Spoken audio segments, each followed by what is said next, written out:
Hi, this is Gabe with Mosio. Today we're going to talk about some of the collaborative elements found on our two-way text messaging system. The first is what we call the I got it function box. The last thing that you want is staff members answering the same questions over and over again.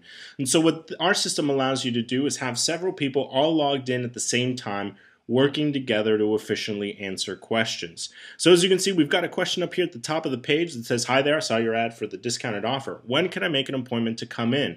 Well, when you go in to answer the question, you will be notified as someone else is already working on that particular question. So as you can see here, we have what we call the I got it function box. It lets us know that another user, it'll even tell you what their username is, has started working on the question and will also tell you how long they've been working on it.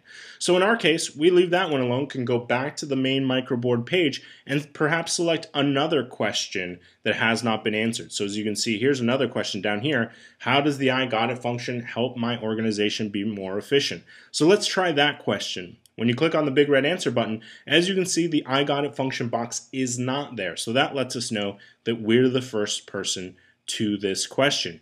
Any subsequent staff member who then clicks on this question will be notified that we're currently working on that.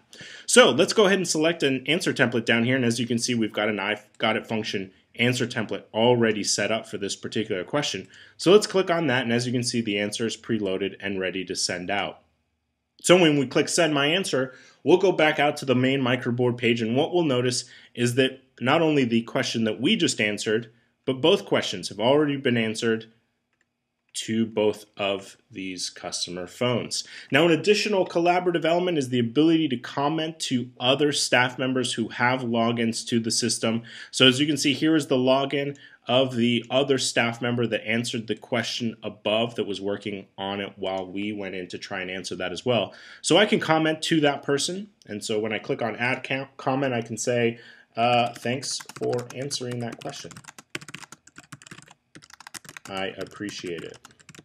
So as you can see, you can have a conversation internally without this message being sent out to the user as a text message, and it will actually archive that conversation. So you can have a back and forth with your staff members, again, with a text message not going out to the user. Another collaborative element is what we call the permalink. As you can see, every single conversation has what we call the permalink link down at the bottom right of the thread. If you click on the permalink, what the system will do is it'll isolate that particular conversation, and what it'll do is it'll create a URL that's specific to only that one conversation. So what you can very easily do is cut and paste that, send it off to someone else as an email or as part of a text message or an IM, doesn't really matter. And what they can do is click on that link and it will take them to directly this one question isolated on the page for reference or for whatever it is that you may want to point out. Once again, this is Gabe with Mosio. Thanks for watching. We appreciate your time and interest in what we do.